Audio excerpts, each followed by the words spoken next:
Chicos, ¿cómo están? Muy buenas tardes con cada uno de ustedes, chicos. ¿Me logran escuchar? ¿Me confirman, por favor?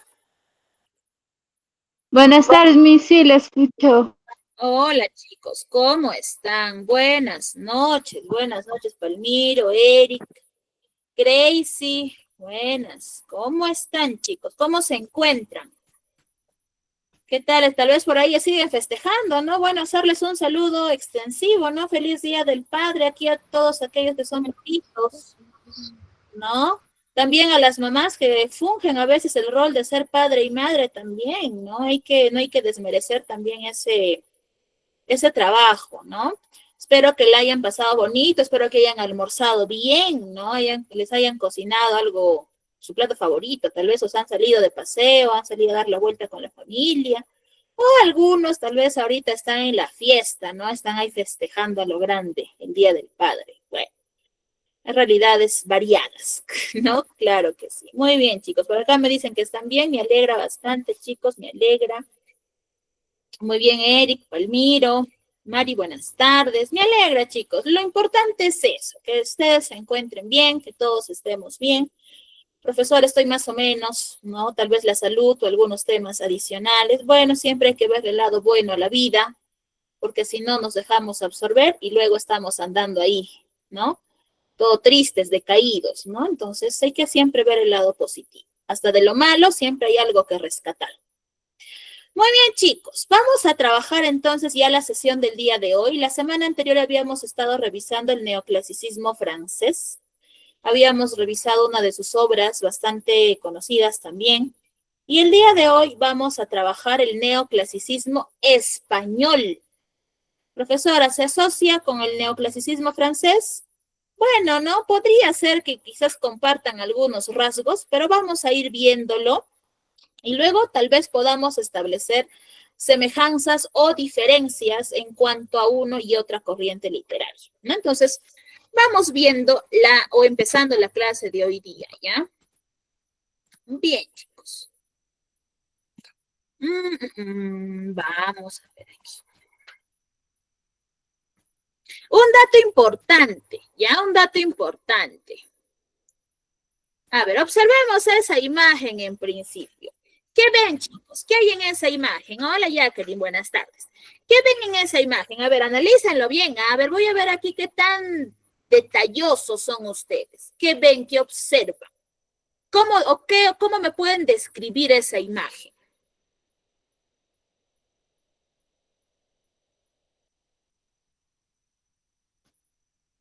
¿Nadie? ¿Nadie observa la imagen? ¿Qué ven, chicos? ¿Qué hay? ¿Qué situación es? No sé, ¿es un entierro? ¿Qué es? Eric, se van a casar los dos personajes. Ya, es un matrimonio. Perfecto, Eric. Vamos bien hasta ahí. ¿Qué más podemos notar en esa imagen? Que alguien les está dando la bendición. Ya, ok, listo. Muy bien, Palmiro. ¿Qué más, chicos? Háganle un zoom. A ver, ¿qué de extraño encuentran ahí? ¿O qué de inusual? ¿No? ¿O cómo están esas personas? ¿No están emocionadas? ¿Al borde de las lágrimas? ¿No? Profesora, reflejan felicidad, ¿no? ¿Qué refleja la novia? ¿Qué refleja el novio, chicos? ¿Cómo es la novia? ¿Cómo es? La novia refleja tristeza. Ya, muy bien, Flor. La novia refleja tristeza. Listo, muy bien, Flor. Están casándose muy triste, dice Jacqueline. Ya, ok, muy bien. Creo que solo hay varones y están como enojados, dice Karen. Ya, listo. Muy bien. ¿Y el esposo o el varón, el caballero, qué refleja en la imagen? ¿Él sí está emocionado de su boda o por su boda?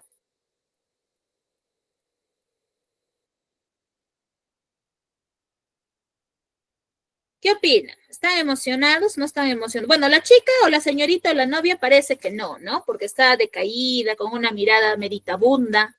¿Qué es meditabunda, profesora? Pensativa.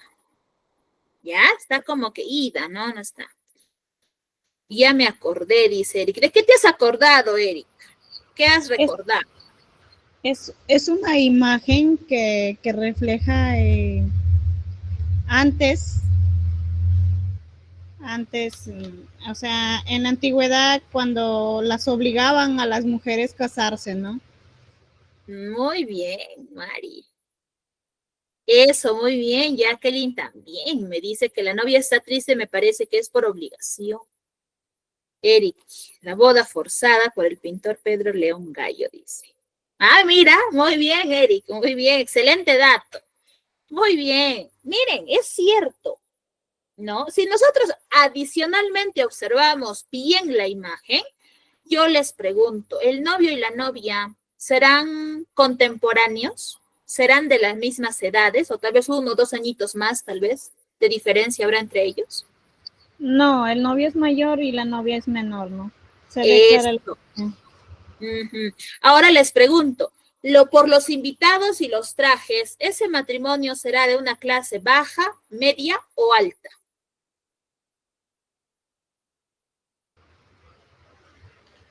En el caso del novio, Alta, mi. alta Muy y bien, de la novia altas, es ¿no? baja. Imagínense esos trajes bien a la corbata, bien internados, la novia también un vestido bonito, ¿no?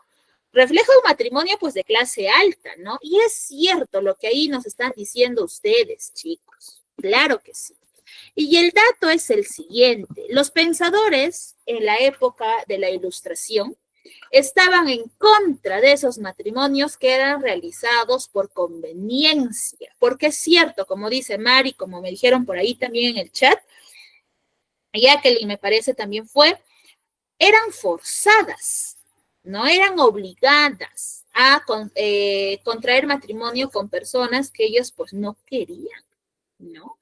Y estos ilustrados iban en contra de esa posición porque ellos consideraban que esos matrimonios por conveniencia corrompían la moral social y afectaban a la cantidad demográfica. En simples palabras, ¿no? Era algo que no era positivo para la sociedad en sí. Ahora yo les pregunto a ustedes, ¿qué opinan de los matrimonios por conveniencia, por los matrimonios arreglados? ¿Qué opinan? ¿Qué opinión ustedes de manera personal tienen en cuanto a eso? ¿Qué les parece? ¿Qué opinión tienen? A ver, no sé, profesora, a ver, yo me pongo en su situación, a ver, ¿yo qué haría o yo qué opino? Muy buenas noches. Yo opino que ese matrimonio no es una felicidad para uno mismo, ¿no? Uno tiene que estar seguro para yo poder casarme con la persona que quiero. Muy bien, Palmiro, perfecto, muchas gracias. Aquí Eric me dice, es la crítica social a los matrimonios arreglados o forzados, especialmente entre jóvenes mujeres y hombres mayores. Muy bien. Pero ¿qué opinan ustedes a criterio personal? Porque, ojo, nosotros, como dice Palmiro, en la actualidad podemos elegir, ¿no? Cada uno de ustedes ha elegido o va a elegir o ya eligió, tal vez, no sé, a la persona con la cual pues están compartiendo su vida, ¿no? Entre idas y venidas, momentos buenos y malos, pero es por una decisión propia, porque ustedes así lo han querido, pero no porque han sido impuestos por alguien más. ¿No?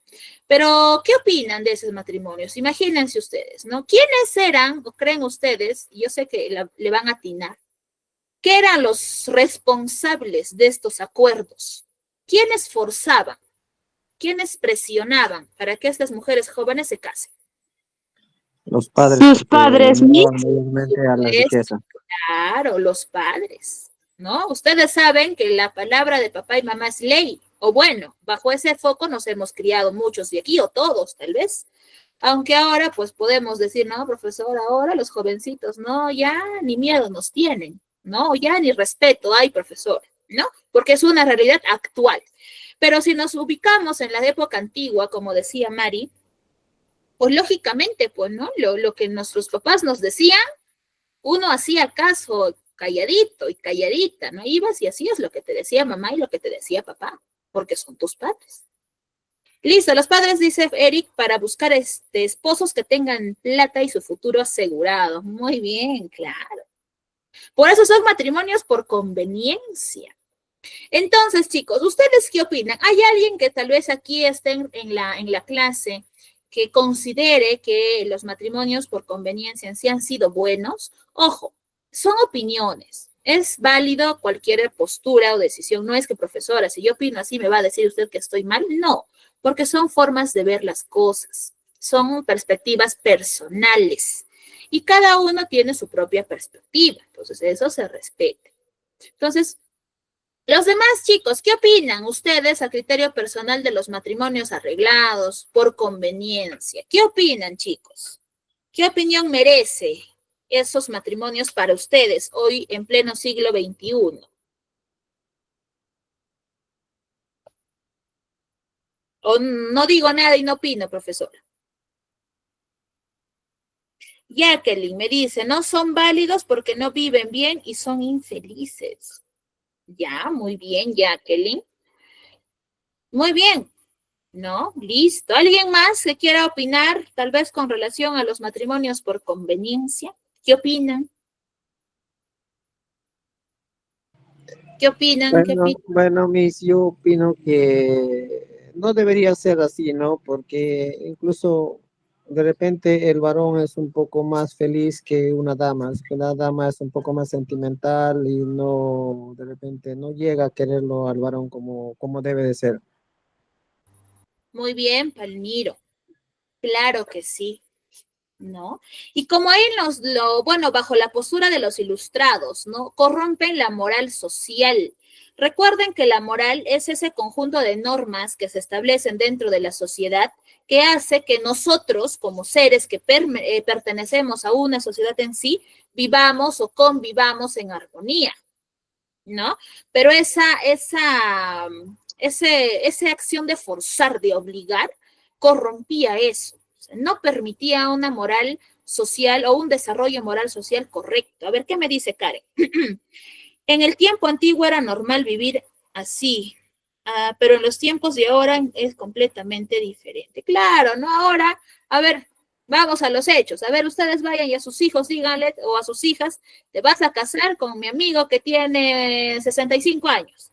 Uy, no, ¿no? Se arma ahí la Tercera Guerra Mundial en mi casa, profesor.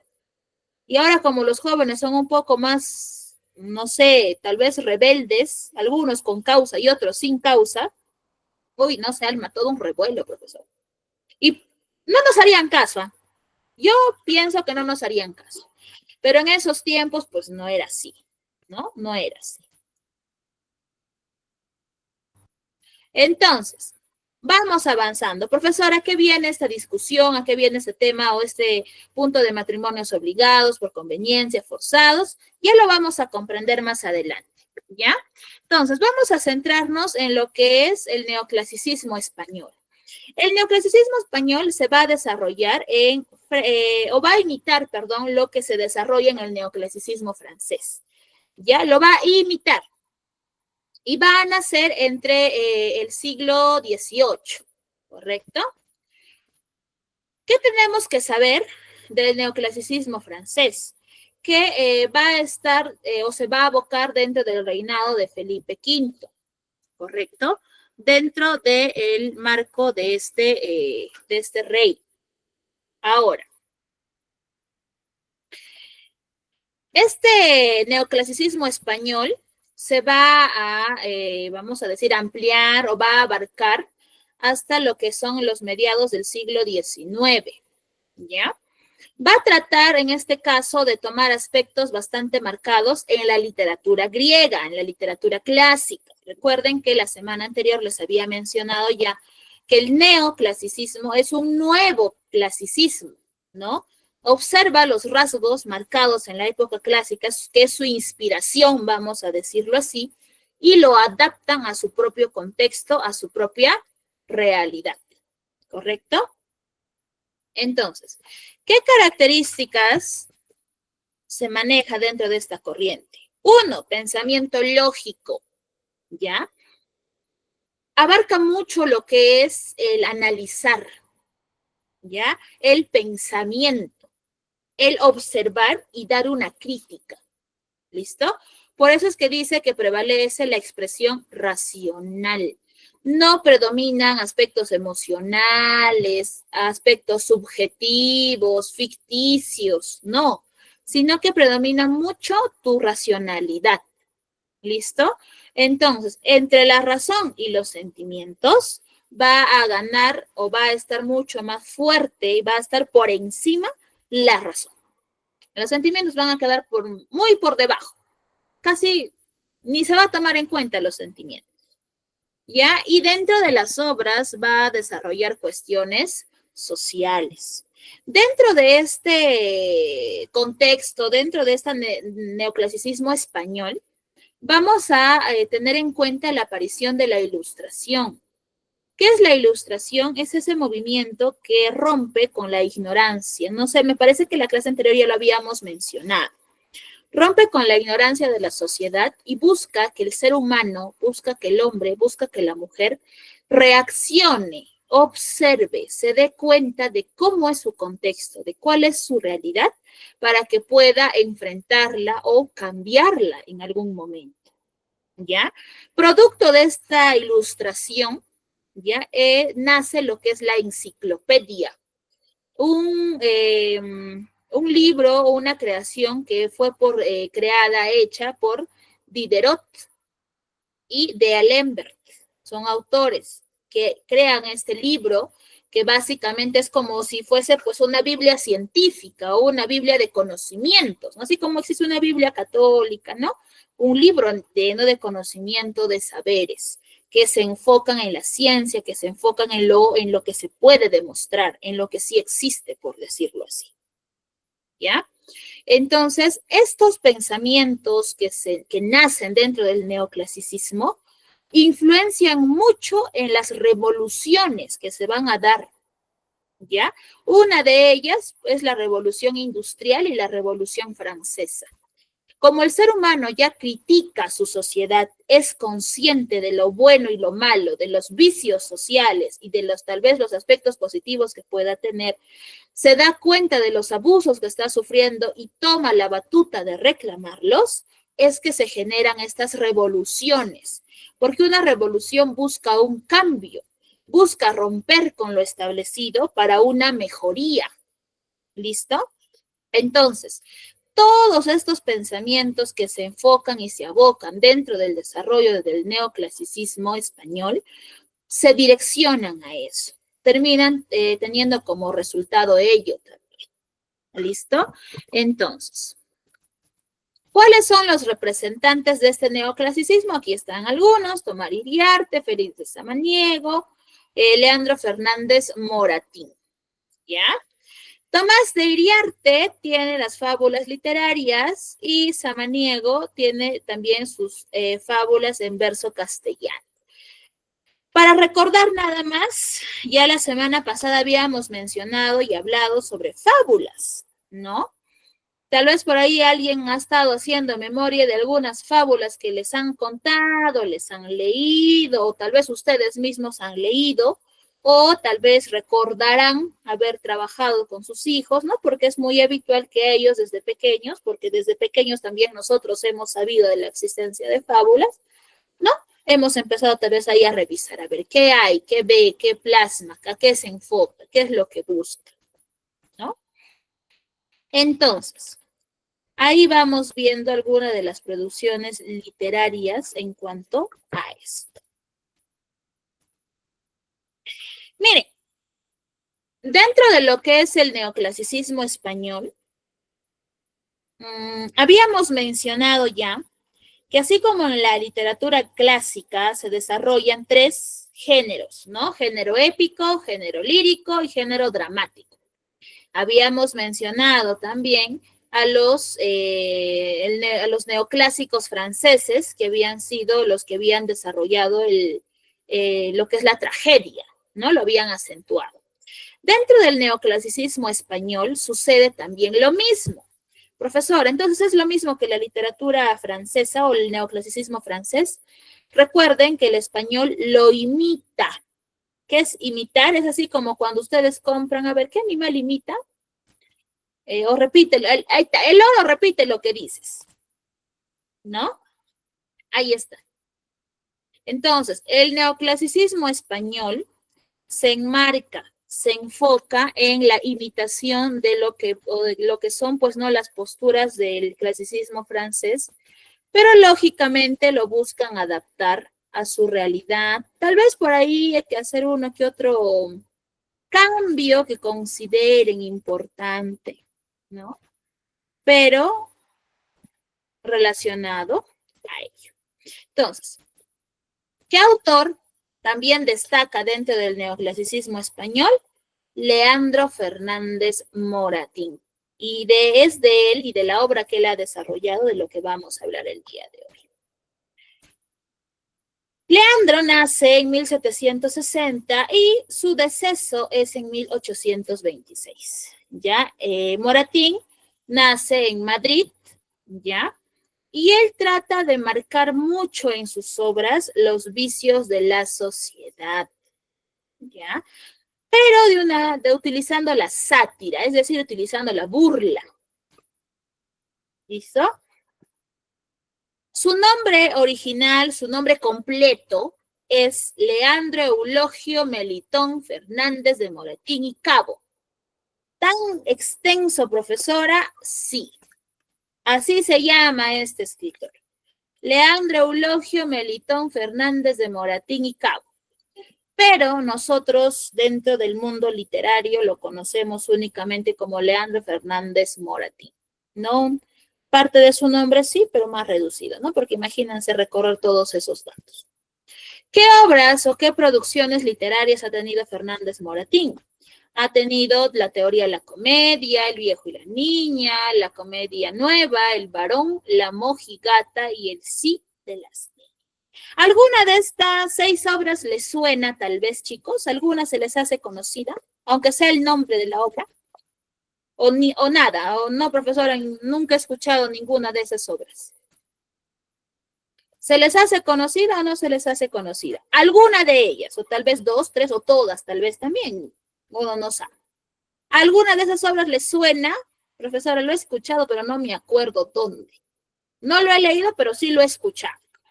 ¿Alguien le suena el nombre de alguna de esas 6 obras que tengo ahí en la pantalla?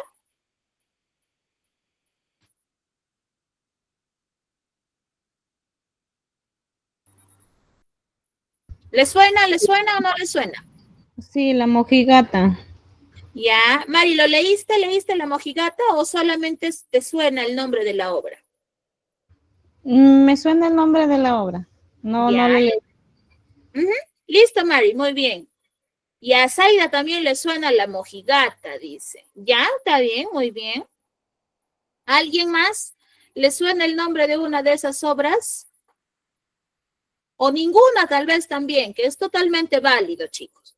Ay, profesora, ¿no se va a enojar? No, chicos. Hay obras que hemos leído, otras que no, que hemos escuchado, otras que no, tal vez. Válido totalmente. ¿Ya? Muy bien. A la mayoría, bueno, a 2 les suena La mojigata. ¿A los demás, alguna o ninguna, chicos? O ninguna. Ninguna, me dice Luz. La comedia nueva, me dice Eric. Ya, listo. Ya, muy bien. Bien, chicos. Entonces, profesora, vamos a revisar alguna de esas obras hoy día. Ya que ninguna. Perfecto, no hay problema. Sí, vamos a revisar una obra en particular. ¿Ya? Vamos a revisar El sí de las niñas. ¿Ya? El sí de las niñas es una obra que fue estrenada en 1806, o pertenece al género dramático. Recuerden que Fernández fue un neoclásico español del teatro, ¿ya? Y esta obra es justamente que pertenece a eso, ¿no? Es de género dramático, especie comedia. Está dividida en 3 actos, ¿ya? ¿Cuál es el tema que aborda y se trabaja dentro de esta obra teatral? Es el abuso de poder de los padres ante la decisión de los hijos, ¿ya? Donde se desarrolla en una posada de Alcalá, ¿ya? ¿Quiénes son los personajes? Don Diego, Paquita, Don Carlos, Doña Irene, Rita Simón y Calamocha. Son algunos, ¿ya? Vamos por aquí a un pequeño resumen, se podría decir, ¿no? Para que ustedes más o menos se puedan dar cuenta de qué trabajo, de qué va este teatro. ¿Listo? Entonces, como ahí nos lo menciona, esta obra está dividida en 3 actos, ¿ya? En el primer acto, doña Irene, que es una madre viuda, ¿ya? Y además que tiene carencias económicas, decide casar a su hija Francisca. Francisca es una jovencita de 16 años, a la que también se le conoce como Paquita, ¿ya? Esta señorita fue o estaba estudiando, pertenecía a su formación, estaba en un centro de monjas, ¿ya? Entonces, como doña Irene ve la situación económica bastante apretada, toma la decisión de casar a su única hija, que es Francisca, con un señor de clase alta, que pertenece a la clase alta, con dinero, que tiene aproximadamente unos 59 años, 59, 60 años, ¿ya? Este señor responde al nombre de Don Diego, ¿ya? Don Diego acepta casarse con Francisca, ¿ya? Después de que su propia madre, doña Irene, la había, pues, vamos a decir, propuesto, ¿no? Le había dicho a don Diego que está, pues, no en edad casadera y que sea él que se case con su hija. Entonces, la mamá envía cartas insistiendo, pues, a don Diego que acepte casarse con su hija, ¿no? Aludiendo que es una señorita muy bonita, que es muy buena mujer, ¿no? Que está bien preparada para asumir los cargos o las responsabilidades de un hogar. Y por tanta insistencia, don Diego termina aceptando casarse con ella, ¿ya? Bueno, don Diego acepta el acuerdo, ¿no? Acepta el casarse con la hija de doña Irene. Entonces organizan un pequeño encuentro para que se puedan conocer, pues, ¿no? Francisca, doña Francisca, que es esta jovencita, y su prometido, que es el señor don Diego, ¿no? Los futuros esposos.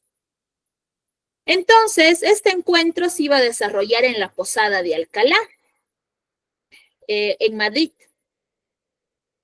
La novia con la madre están en esta posada y esperando, pues, no a que llegue don Diego, ¿no? Para que pueda ver o conocer ella a su prometido.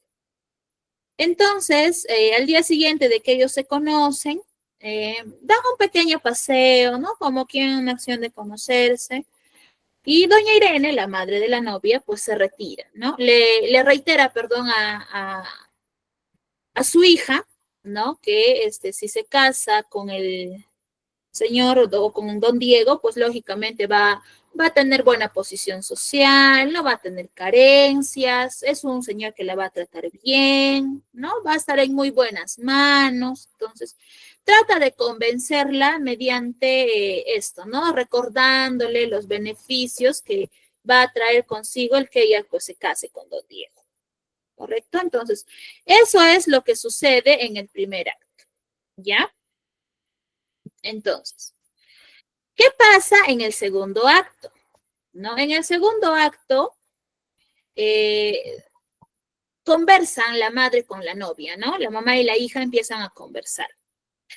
Entonces su mamá le empieza a decir a su hija, pues, ¿no? De que ella ha tomado esa decisión porque quiere que su hija, o sea, que Francisca, tenga un mejor futuro, un futuro asegurado, con comodidades, ¿no? Y que quiere que ella tenga un hogar y una vida sin ningún tipo de preocupaciones, una vida solucionada, sin carencias, ¿no? Y trata de nuevamente convencerla que a raíz de eso es que ella ha decidido tomar como propuesta de matrimonio a don Diego, ¿no? Porque es la única opción, ¿no? Que podría darle esas facilidades o esas comodidades, ¿no? Le insiste e incluso trata de convencerla, ¿no? De que trate de ver ese matrimonio con los mejores ojos posibles. Y que trate de empezar a tal vez a tomarle cariño o empiece a encariñarse con el que iba a ser su futuro esposo, ¿no? Esta hija acepta lo que su madre le dice, acepta esa condición porque ella es incapaz de poder rechazar, ¿no? De poder rechazar lo que su madre le está diciendo. Y acepta casarse con don Diego, pero su corazón en realidad le pertenece a otra persona, porque ella está enamorada de otra persona. ¿Quién es esa otra persona? Don Félix. Profesora, ¿es también una persona de 59, 60, 70 años? No. Don Félix es un joven, ya es un jovencito que visita recurrentemente a Paquita, a doña Francisca, ¿no? La visita y se entera del matrimonio, pues no, por conveniencia al cual ella está siendo sometida, ¿no? Entonces, no sabe qué hacer, se llena de ira, no entiende por qué está pasando todo esto, ¿no? Y bueno, pues no, resulta y resalta que don Félix es sobrino de don Diego, es su sobrino. Y pues para don Félix fue una sorpresa enorme enterarse de que él era el prometido de Paquita, de doña Francisca. Entonces, don Diego, el tío, se entera, pues, ¿no?, de que su sobrino estaba, pues, ¿no?, de visita en Alcalá también, donde él se encontraba con la jovencita que era su novia, ¿no? Y le cuestiona, ¿no? Le pregunta que por qué él está en la ciudad, ¿no? Porque como él era soldado, no debería estar ahí, tal vez debería estar en otro lado. Entonces, el sobrino trata de evadirle las preguntas, no le da respuestas precisas, ¿no? Y quiere irse, ¿no? Este sobrino se quiere ir nuevamente, así de rápido, ¿no? Pero esta acción, esta evasión, despierta sospechas en el tío, en don Diego, ¿no? No sabe por qué motivo. En el tercer acto, tercer y último acto, ya podemos notar que la boda de don Diego y de Paquita, de doña Francisca, ya está próximo a realizarse, ¿no? Está a nada de hacerse. Entonces, ¿qué pasa aquí? Don Diego ha hecho lo posible y hasta lo imposible por tratar de congraciarse o ganarse la gracia de su prometida, ¿no? Pero se da cuenta de que en realidad eso de nada ha servido porque doña Francisca en realidad no es feliz con él, ¿no? Se da cuenta que todos los esfuerzos que probablemente ha hecho han sido en vano, ¿no? Al darse cuenta de esto, don Diego queda pensativo y en el transcurrir, de los días, descubre que su sobrino está en realidad en Alcalá por el amor de una mujer, ¿no? Y queda aún más sorprendido cuando se da cuenta de que esa mujer es Paquita. Digámoslo así, que se forma como un triángulo amoroso, ¿no? Trata de averiguar, don Diego, los motivos, dónde se han conocido, ¿no? Trata de averiguar toda la mayor cantidad de información posible y le pide explicaciones a su sobrino, ¿no? Le pide que por favor le cuente, ¿no? Esa historia de amor que había vivido, ¿no? Porque él en realidad ya sabía la verdad. Conversan, ¿no? El sobrino le cuenta a su tío, a don Diego, cómo es que conoció a Paquita y el amor que le tiene. Y este tío, lejos de oponerse, termina rompiendo el matrimonio, el compromiso con Paquita y termina dando su consentimiento para que su sobrino sea quien se case con Paquita y de esa manera termina esta obra teatral, ¿no? Ustedes me dirán, profesor, ¿y qué pasa con la madre? Que no se opone. Bueno, como don Diego apoya y respalda a su sobrino, no le queda de otra a su mamá de Paquita que aceptar, pues, ¿no? El matrimonio de su hija con él, pues porque, bueno, ya no podía hacer nada, ¿no? Entonces, de esa manera finaliza lo que son, o lo que es este pequeño relato en cuanto a doña Francisca, a don Diego, ¿no? Don Félix o don Carlos también, como gusten, es el nombre del sobrino, y todo lo que se teje alrededor de esto, ¿no? Entonces, un primer punto a reconocer dentro de esta obra es lo que estábamos hablando al inicio, ¿no? Cuando les preguntaba sobre los matrimonios arreglados, los matrimonios por conveniencia, ¿no? Ahí está. marcado y acentuado en ese relato, ¿no? Entonces, como el neoclasicismo busca hacer una crítica a la sociedad de ese tiempo, pues lógicamente podemos decir que en ese tiempo estaba muy, muy acentuado esta realidad. Era algo muy habitual, no era extraño ver matrimonios que eran desarrollados de esa manera. Ángel, levantaste la manito, Ángel. Ah, no, Karen, perdón. Levantaste la manito, Karen. ¿Algo que quieras comentar, tal vez? ¿O se levantó nada más la manito por levantarse?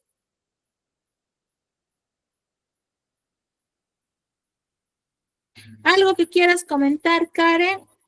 ¿O se te escapó por ahí? Me parece que se escapó por ahí la manito de Karen. Ya, no te preocupes, Karen.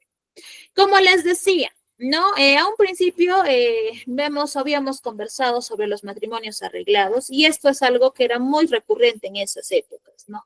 No era inusual ver matrimonios de personas adultas con jovencitas. Era algo totalmente natural. Entonces, esta obra critica esa realidad, ¿no? Critica esa costumbre que tenían en la sociedad de ese entonces, ¿no? Ese forzar, ¿no? A mujeres jóvenes, como lo decía Eric, a contraer matrimonio con hombres que son pues de edad, ¿no? Porque no son hombres de 30 ni de 35, sino son de 59, 60 años, ¿no? Y las forzaban a casarse sin amor, ¿no? No importaba si estas eran felices, si estaban enamoradas o no, en realidad eso era lo último que tal vez podían ver. Entonces, a través de lo que es el personaje de Don Diego, porque vemos, si somos un poquito analíticos, Don Diego ha sido o fue o demuestra ser una persona bastante razonable, ¿no? Bastante pensante, porque lejos de enterquecerse con casarse con Paquita, ¿no? Como quien decir, no, yo soy el que se ha comprometido, entonces yo me caso, a mí no me importa si tú estás enamorado de ella o no. No, él no refleja ese actuar, sino refleja, pues, no, que por la razón que él tiene, por ese dominio de pensamiento, puede, pues, renunciar a una relación o a un matrimonio que en realidad no va a llevar a nada, pues, ¿no? Entonces, vemos que ahí, en ese caso, rompe el esquema, ¿no? Es decir, rompe esa razón, rompe las costumbres tradicionales de ese tiempo. Ahora, yo les pregunto, dentro del relato, ¿ustedes creen que la mamá ha querido casar a su hija porque realmente ha querido para su hija un mejor futuro? ¿O cuál creen que ha sido en realidad el fondo de esa acción o de esa decisión? La mamá habrá querido que Paquita se case con Don Diego porque quiere tanto a su hija que quiere que ella tenga un hogar sin ningún tipo de carencias. ¿Realmente ese habrá sido su motivo? ¿Qué opinan? ¿Realmente ese habrá sido el motivo?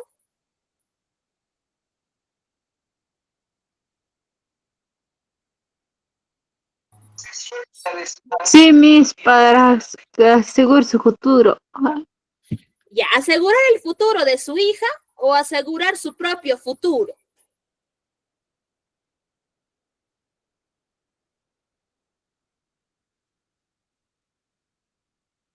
De su hija, mis. Asegurar su futuro de su mamá.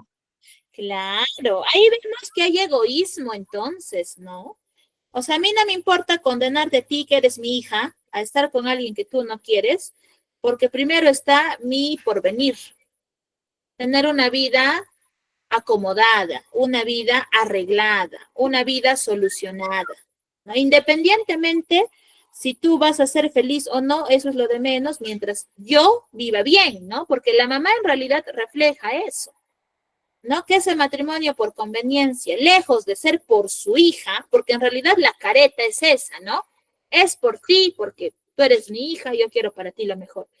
Pero en realidad el rostro de esa máscara es la conveniencia personal. Porque al casarse con una persona acomodada, lógicamente, no solamente su hija va a tener una vida solucionada o arreglada, o no solo su hija se va a insertar en los rangos de estratos sociales. Al casarse la hija, también ingresan los padres a tener ese mismo poder o ese mismo, o pertenecer a ese mismo estrato social, ¿no? Ahora, también vemos aquí el hecho de que su hija no haya, ¿cómo decirlo?, rechazado o haya ido, le haya dicho a su mamá, yo no me voy a casar, también nos marca o nos refleja la educación de ese tiempo, ¿no? Sobre todo la educación de la mujer, una educación. Paquita, ¿era una señorita rebelde o era una señorita sumisa? ¿Cuál de las dos cualidades creen ustedes que se adapta más a Paquita, a la novia? ¿Una hija sumisa o una hija rebelde? Una hija sumisa. Una hija sumisa, claro que sí. Sumisa, ¿por qué? Porque lo que le decía a su madre, ella lo hacía sin chistar, ¿no? Sin reclamar, sin decirle por qué, sin cuestionar. Si la mamá iba y le decía, te casas, ella se iba a casar. Si la mamá decía, te divorcias, se divorciaba, ¿no? Entonces vemos que la educación en ese tiempo, entonces, en cuanto a la mujer, repito, ha sido una educación pues bastante relacionada pues con lo que es la sumisión y la obediencia, ¿no? Ya que esta señorita, Paquita o doña Francisca, pues es muy tímida, reservada, es muy dependiente de su mamá, ¿no? Ella no se quiere casar en realidad, pero no hace nada para evitarlo, ¿no? Es más, lo acepta, se resigna que va a estar condenada a casarse con una persona mayor que ella y que ella no quiere, ¿no? Pero vemos también, pues, ¿no? Que al término, ¿no? Cuando don Diego descubre que su sobrino es el que está enamorado de Paquita, también vemos, pues, ese triunfo, ¿no? Porque al final gana, ¿no? Ese sentimiento o el amor que se tienen esos dos personajes por encima de lo que son, pues, acuerdos tradicionales entre familias, ¿no?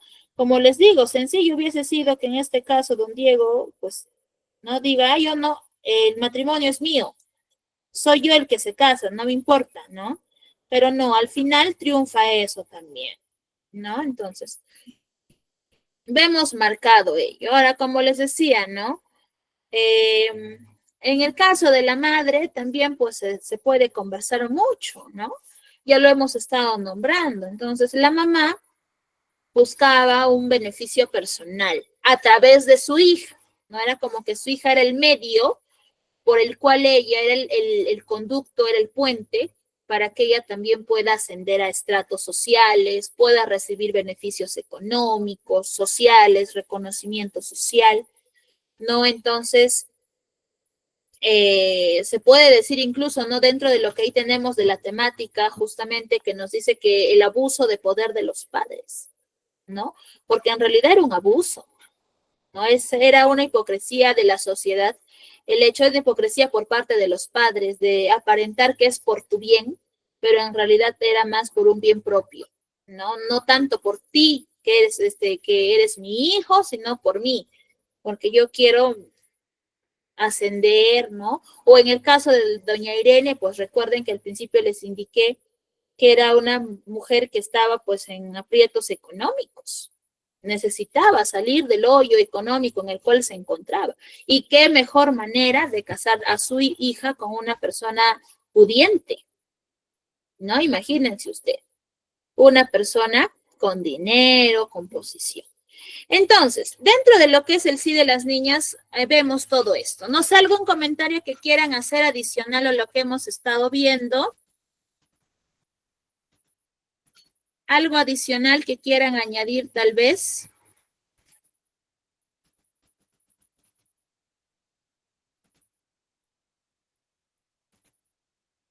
Nada. Nada que añadir.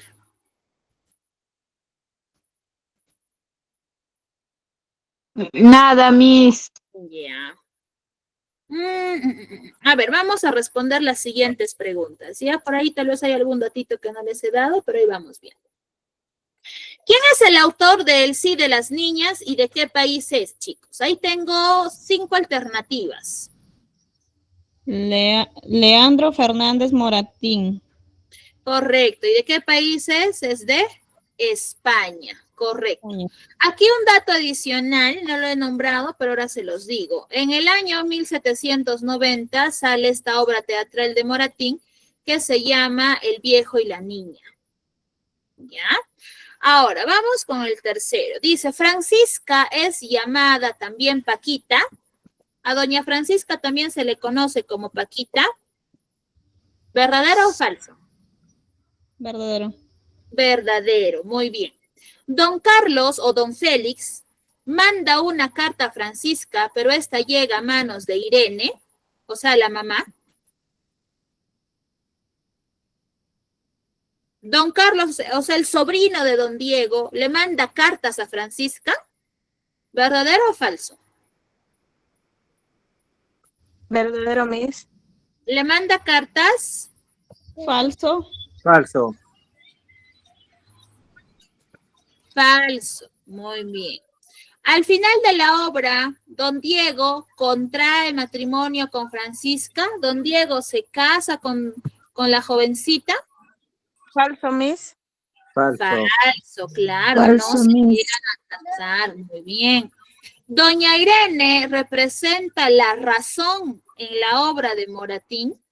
Doña Irene, la mamá de Paquita, representa la razón o la hipocresía. La hipocresía. Ah, ya. Entonces, ¿verdadero o falso? Falso. Falso, muy bien. Más falso que moneda de 3 soles, me van a decir. La última. Más falso que yo. Muy bien. Bueno, no he nombrado a ese personaje en el relato, pero Calamocha es el criado La de don hipocresía, Diego. Miss. Claro, doña Irene representa la hipocresía, más no la razón.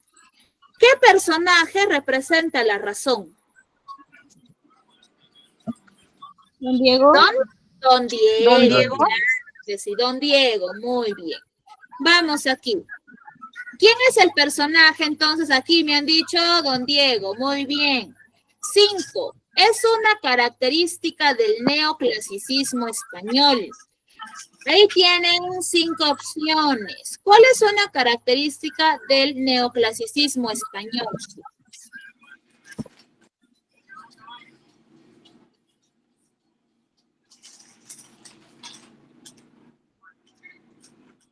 ¿Cuál será, chicos, ahí la respuesta?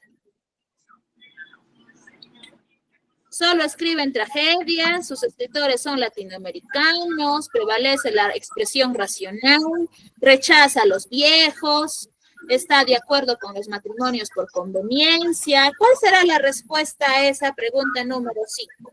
¿Está de acuerdo con los matrimonios por conveniencia? Matrimonios por conveniencia. ¿Está de acuerdo? Te dice, sí, cásate, sí, obliga a tus hijos a casarlos con personas adultas. No, va en contra, No, va rechaza. Entonces, ¿cuál será la respuesta a la pregunta 5? La C, prevalece la expresión racional. Claro, muy bien. Prevalece la expresión racional, ¿no? El pensamiento. ¿Y dónde se ve esto? Incluso dentro de la obra, ¿no? En la actitud de don Diego. Si prevalecieran los sentimientos, las emociones, don Diego no hubiese actuado de la forma en como lo hizo. Al contrario, si hubiese puesto tal vez como un energúmeno, ¿no? Tal vez hubiese botado a su sobrino, lo hubiese golpeado, lo hubiese, no sé, acusado, ¿no? Se hubiese encaprichado con la idea de casarse con Paquita, ¿no? A eso te conlleva la parte emocional, a diversas reacciones impulsivas muchas veces. Pero don Diego utiliza el racionalismo, escucha la historia, le pregunta a su sobrino y cancela el matrimonio porque también es consciente y sabe de que Paquita en realidad no lo quiere, no está cómoda, no es feliz con él y apoya a su sobrino, quien se case con Paquita. Va a ir al baño. Entonces, de esa manera, tenemos esto. Aquí tengo un videíto, a ver, vamos a ver si nos da el tiempo. Yo creo que sí. A ver, vamos a escucharlo, ¿ya? Vamos a escucharlo. A ver, aquí está. El sí de las niñas. El sí de las niñas es una novela escrita por el español Leandro Fernández de Moratín a comienzos del siglo XIX. En la novela se relata la historia de un hombre de 60 años llamado Don Diego, que se encuentra acompañado de su sirviente Simón en una posada de Alcalá, a la espera de la llegada de doña Inés y de su hija Francisca. Don Diego le cuenta a Simón que está enamorado de Francisca, que para él es una joven con buenos valores, virtudes y sobre todo muy hermosa. Él, junto con doña Inés, la madre de Francisca, planearon su matrimonio, aunque sin la aprobación de ella, que durante ese tiempo se encontraba estudiando en un internado de monjas. Doña Inés había ido a recoger a Guadalajara a Francisca y la llevaba hasta Alcalá, a la posada donde se encontraba don Diego para que se conocieran antes del matrimonio. Durante la charla entre estos dos hombres, Simón le habla a don Diego sobre la diferencia de edades entre Francisca y él, y le dice que el joven y apuesto sobrino de don Diego, llamado Carlos, es mejor partido para la joven. Don Diego reacciona molesto. Él cree que su sobrino es un mujeriego y que nunca se toma a las mujeres en serio. Al final la espera termina y llegan doña Inés y su hija. Se presentan y comienzan a charlar sobre las múltiples familias millonarias. La conversación es para Francisca poco interesante, así que decide retirarse y se va, ocasión que aprovecha don Diego para hablar con doña Inés sobre la joven. Don Diego le exige a doña Inés que sea Francisca quien le diga de frente el amor que siente por él, ya que los supuestos halagos que él ha recibido han sido siempre mediante la madre. Él quiere que la joven le confiese el por qué prefiere un marido experimentado, de edad madura y que sepa cómo llevar su matrimonio, ya que los matrimonios jóvenes no tienen la capacidad de llevar una relación. Lo que ambos no saben es que Francisca y Carlos, el sobrino de don Diego, han mantenido una relación en secreto durante el tiempo que la joven estuvo estudiando en el convento. Carlos la visitaba por las noches. Él llegaba sigilosamente y se saltaba el muro del lugar para encontrarse a solas y en secreto con Francisca en el jardín del convento. Por otro lado, doña Inés lleva con ella a su criada llamada Rita, de quien no sabe que mantiene comunicación con Calamocha, sirviente de Carlos, el sobrino de don Diego. Ambos se encuentran en la misma posada, y Calamocha le cuenta a Rita que su patrón recibió una carta en la que Francisca le cuenta que su madre está planeando casarla con un señor de 60 años. En ese momento, su patrón Carlos se encontraba en Zaragoza y decide viajar a Alcalá para impedir el matrimonio y confesarle a doña Inés su amor hacia Francisca. Calamocha le dice a Rita que vaya y le cuente a Francisca que Carlos, su patrón, también se encuentra alojado en la misma posada. Mientras tanto, doña Inés manda a llamar a su hija. Esta le confiesa a su madre que ya no es una niña y que sabe el significado del amor. Se niega a casarse con don Diego porque no lo ama. Su madre intenta convencerla de que lo mejor que puede hacer es casarse con don Diego, ya que con él no le hará falta de nada y podrá tener más lujos de los que ella se imagina. Doña Inés cree que su hija no quiere casarse con don Diego porque se quiere quedar en el convento y convertirse en monja, pero Francisca lo niega. Mientras tanto, don Diego sospecha que la joven no siente el mismo cariño que él siente por ella, y le dice a Francisca que espera que ella le exponga su cariño.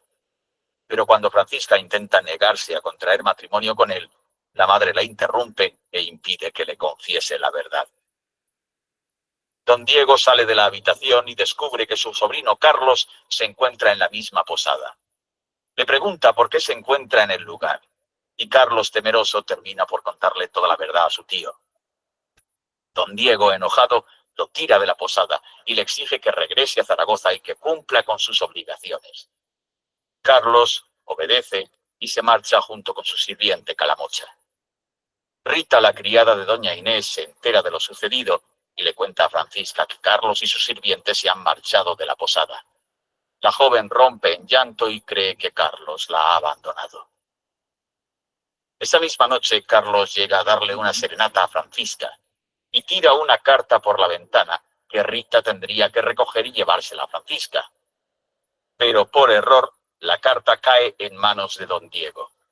Este se molesta mucho porque sospecha que el acto es propiciado por un enamorado de Francisca. Cuando Rita sale en busca de la carta, la criada no la encuentra y le dice a Francisca que no encontró la supuesta carta que Carlos tiró por la ventana. La joven se empieza a sentir decepcionada y cree que Carlos simplemente la ha engañado. Esa noche, Francisca y don Diego se encuentran en la sala de la posada. Él le exige que le confiese lo que en verdad siente por él y que si existe otro pretendiente que a ella le interese. Y la joven, decepcionada por el abandono de Carlos, le dice que no existe nadie más y que la razón por la que no quiere casarse es porque quiere regresar al convento. Don Diego, no muy convencido, lee la carta y se entera de que el pretendiente de Francisca es su sobrino Carlos. Lo manda a llamar con su sirviente Simón y le pide a su sobrino que le exponga sus intenciones con Francisca. Él le cuenta que por un tiempo ellos han mantenido una relación en secreto y que ha venido para casarse con ella. Ante esta situación, don Diego se da cuenta de que la joven no siente el cariño que creía que ella sentía. Y le comenta a doña Inés que su hija está enamorada, pero no de él, sino de su sobrino Carlos. Sin embargo, doña Inés cree que es un plan de don Diego para liberarse del compromiso con su hija. Don Diego trata de convencer a doña Inés y le dice que él no tiene ningún impedimento en que Francisca y su sobrino Carlos contraigan matrimonio, sino todo lo contrario.